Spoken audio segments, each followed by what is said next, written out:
The debate over immigration reform seems to be popping up again.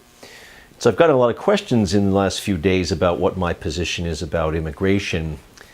So I'll start by reminding my friends and supporters that I am the son of two immigrants, and this country was fantastic in opening up its arms to my parents when they came here many, many years ago. And that's my view about immigration, that this country was built by immigrants, that we should have an open door policy to immigrants. We should welcome them.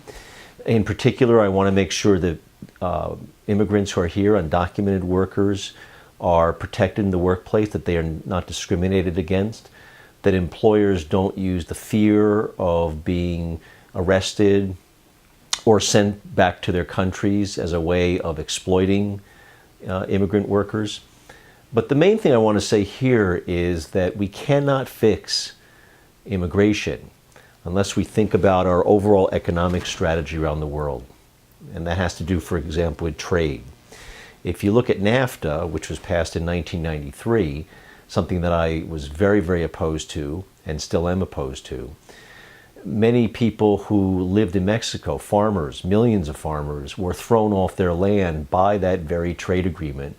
And because they were impoverished, were forced to come here to look for work just to survive.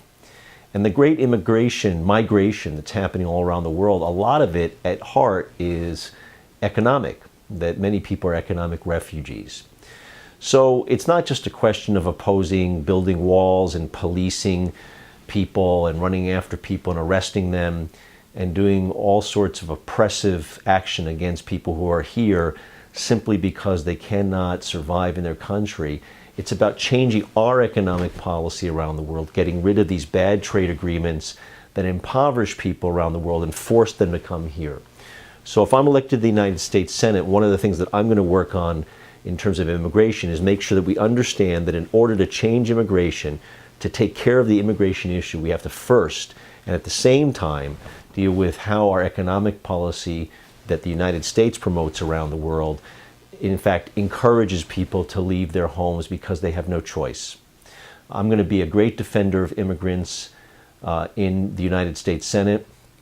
I'm going to represent undocumented workers, make sure that their rights are protected. I'm certainly not going to do what my opponent did when she was a member of the House, which is bash immigrants and take advantage for political reasons of people who are the most vulnerable.